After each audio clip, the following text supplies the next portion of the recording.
Hey everyone, welcome back to the channel. Welcome back to Eek RC, and look what we have on the bench today. We have a vintage Team Losi JRXT from 1989.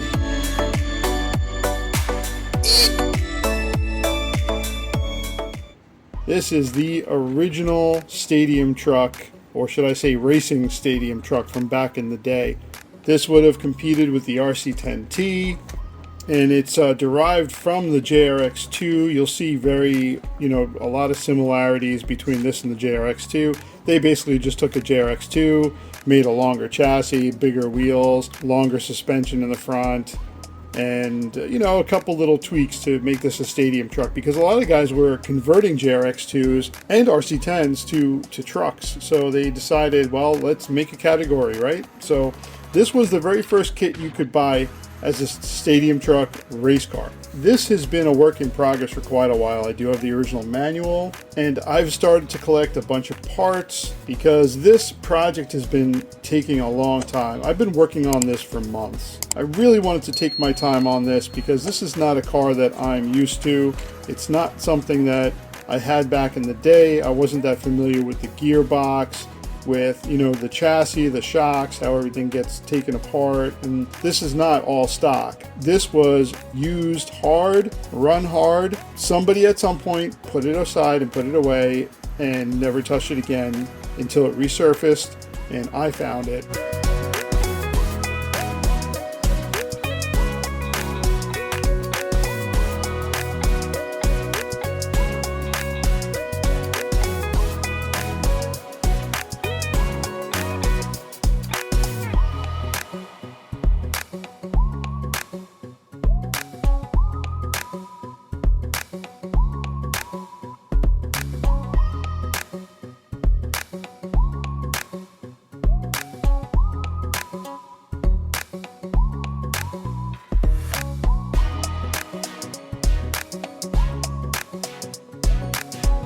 This deserves to be run. This should not be sitting in somebody's garage or barn or attic. This needs to be run, especially because they do a lot of upgrades to make this more durable, and we'll go through them in a little bit. Let's talk about this owner's manual. You have to remember, this is 1989, and this is not Tamiya, and this was one of their Losi's first RC vehicles. We're going to go through this real quick because this is just very, I don't even know what the word would be, industrial, commercial. Like, it's almost like an engineer wrote this, and engineers are notorious for,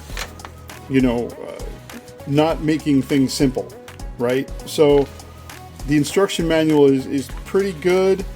It's not up to par with the Kyoshos and the Tamiyas. This is more like you really need to know what you're doing. I can't imagine a 10-year-old getting this and saying, I'm going to build this and it's going to be built without a problem. There are some things that are easier to build than others, certain parts of it. And for such a simple RC car, when you're looking at it, there are a lot of things to keep in mind when you're building it. And you're just going to have to figure things out on your own. And there's a lot of reading because it is kind of wordy. When you get back to the end here, they have, look at this, tuning tips from Gil Losi Jr. and Jack Johnson. So there's actually a lot of really good reading here. Let's talk about toe in, camber, toe out. See, there's 2 pages of tuning tips. And this is all of your parts. So this is all the hardware. And it's good that they do list this, because when I needed a bearing, when I needed hardware, I needed to know what I'm looking for. And they have all the spare parts listed also, which is great because, some of the parts you still can find. Of course, we're talking about eBay. And, this is, they talk about maintenance on it, which I thought this was pretty interesting. I'm looking at this and it says replace. Well, they want you to replace the rear bulkhead and rear pivot support every 3 hours of running. The front carrier and spindle, right? Replace every 4 hours. The top transmission gear says check for wear every 1.5 hours. Every 3 hours, replace it. So this was basically made to wear out at some point. Now, the bulkhead is perfect. I don't know why the rear bulkhead and rear pivot support, why you'd have to replace that every 3 hours. I just don't see it. Maybe they did some testing and they found out, like, you know, if you constantly race these and hammer on them, that you got to replace it. I have no idea. Okay, it says every 1.5 hours, replace the 5 link parts. They're talking about these, the suspension links. Okay. Now, those of you that have never seen a JRX2 or a JRXT, they have these links here that, you know, are supposed to have made it handle better for the tracks back in the day that were very uneven surfaces, and, you know, it worked. You know, they were very successful, but you can see what's going on. You got 2 links back here, right? So you don't have traditional arms. You have the top turnbuckle, and you have these 2 links here. And everything is fully adjustable. You can move it to different holes here for different track surfaces and different conditions. And you can adjust, obviously, the top turnbuckle. There's a lot of things you can do. You can move the suspension. There's 4 spots on the links here that you can change the suspension, where it mounts, which gives you different ride height and different characteristics. So there's a lot of things that you can do with this. It's fully adjustable.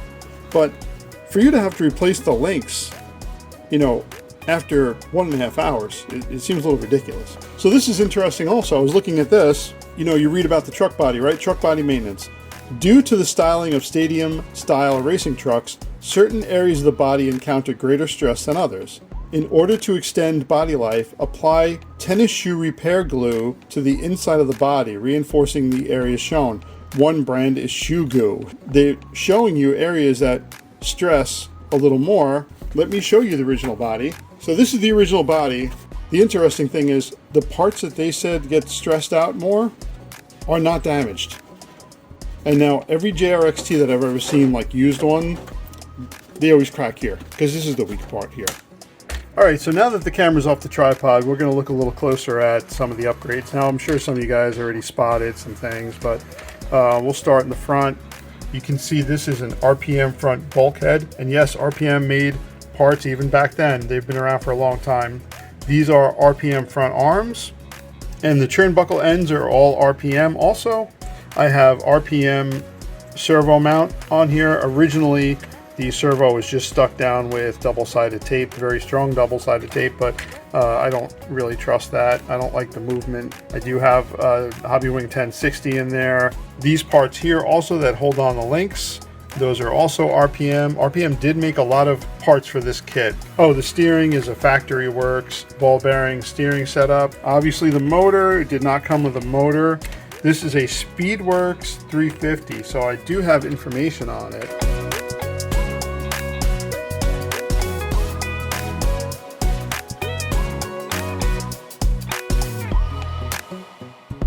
Between RPM and Trinity, that pretty much covers all of the upgrades. So now if you look at the motor, so I did print this out. It is an 18-turn double, 34,000 RPMs. It does have dual ball bearings in it, and you can see back in the day it was $40, so that was a pretty good motor for back in the day. It's got a ball diff, and the ball diff in here, there's a little cover. You take this cover off, throw an Allen in there, and you can adjust the ball diff. The other thing I did buy, and you'll see the original hardware is black, I did buy a whole stainless steel kit. Yes, I did have to buy a couple other things. I did have to go to my local hardware store, and I got E-clips. You know, the good thing about this being a lot of standard hardware and not metric is you can go to a hardware store and you can still find hardware for this. And since this is going to be a runner, I wanted stainless steel hardware. I don't want to deal with anything rusting, you know, if I put it down and not drive it for a while. There is something else that is not great on these. So these are these little plastic mounts for the shocks. They're also the same on the JRX2. They do seem to split, I think because people over tighten this and they put too much pressure on it and they end up splitting. This one's splitting, and this one over here on the bottom, you can't see it, has a pretty big crack. So people do make 3D printed ones that are a little bit stronger out of like a better plastic, and you can find original ones, but they're pretty costly. So I might end up getting the 3D printed ones. So also I did buy these side pieces here that's supposed to help keep dirt out. I did buy a new gear cover. There's a gear cover in case I need it. but it does have the original one. And, you know, it's not in bad shape, so I'm going to keep it all original if I can. Now, the other problem, this was not meant for modern batteries. This is very, very tight to slide a battery in here, a battery pack in there. Even the ones, like I found a couple of battery packs that fit all of my Tamiyas, and some of the Tamiyas do not have a lot of space. They don't even fit in here. Well, they do, but you have to like really shove it in there. Like it kind of worries me that this is going to crack or break. It is a little flexible, but not that flexible. And that's the rear bulkhead piece, the whole rear bulkhead piece. So there are people that make a shorty tray that you can just use the same mounting bolts as this piece here, and you can just put a shorty lipo in there. And one last thing, let me show you the body from Cebula Tech. I really do like their website, and I know that Ari from RC Retro, I think he's talked about it before too, because I think he's got a JRXT. I don't know if he has an original JRX2. So Cebula Tech does offer some good parts for these, and it seems like they're the company to go to for certain parts for the old Team Losis. So let me just show you the body real quick. I'm just going to move the car out of the way. Okay, so here is the body from Cebula Tech. They do give you window masks. They give you a few stickers.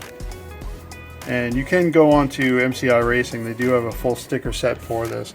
So it's not a very detailed body. That I can literally take the old one, drop it right on top. So it's a pretty accurate replica of the body.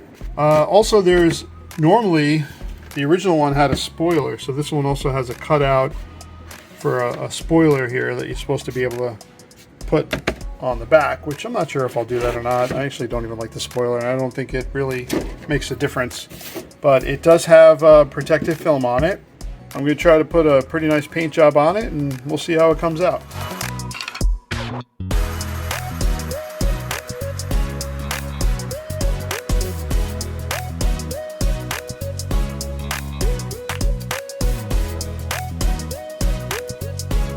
Okay, so this is the complete JRXT, all done up, new body from Cebula Tech, MCI decals. I think it looks really cool. It came out great.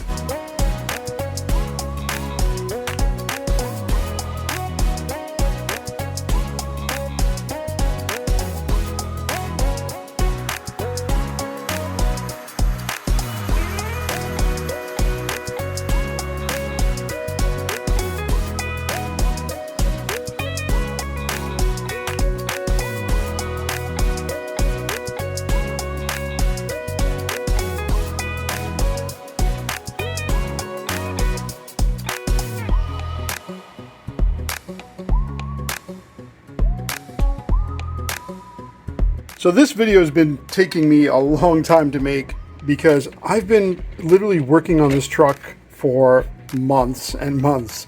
Just sourcing parts can be kind of a pain. I'm in the US, and just waiting for MCI decals sometimes takes a while, and just finding the time to work on it. But I think it came out really, really good.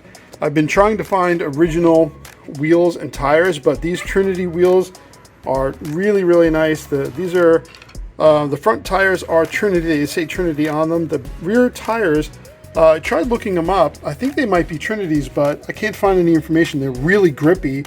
These were, perfect for the tracks back in the day. If you look how knobby these things are, absolutely love these. When I run this truck, and that'll be the next thing I do, it's got to be in dirt, obviously. This is not something you drive on the street. This has been just a long journey with this truck, but in the end, completely worth it. You saw this already. I have a Speedworks, Trinity Speedworks 350 in here. This is a great motor, very high RPMs. I also was considering putting a Kyosho Mega motor in here. It's the 18x2, 18 turn, really torquey motor. I might switch it over to that. I cannot wait to run it. It's going to be a lot of fun to run this thing. And you know what? I'm going to put some video I might have already in the beginning of this, just talking about a little bit of the history of the JRXT and how it came about. And I know you're all going to say, this truck kind of like came from the JRX2, and it did. But if it wasn't for this next RC that I'm going to show you, they might not have been a JRXT. So this is my Marui Big Bear. No, it's not finished. I don't have the front mount on. I'm still doing some painting and restoring this one. This is kind of where it all started.